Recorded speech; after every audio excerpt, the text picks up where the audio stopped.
On the cross, our Savior said,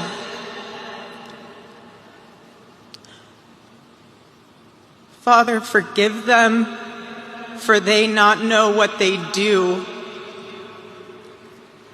That man,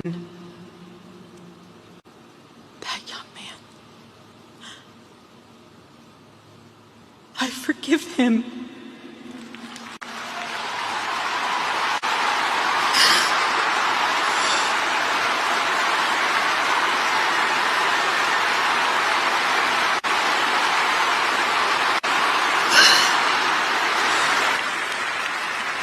I forgive him because it was what Christ did and is what Charlie would do. The answer to hate is not hate.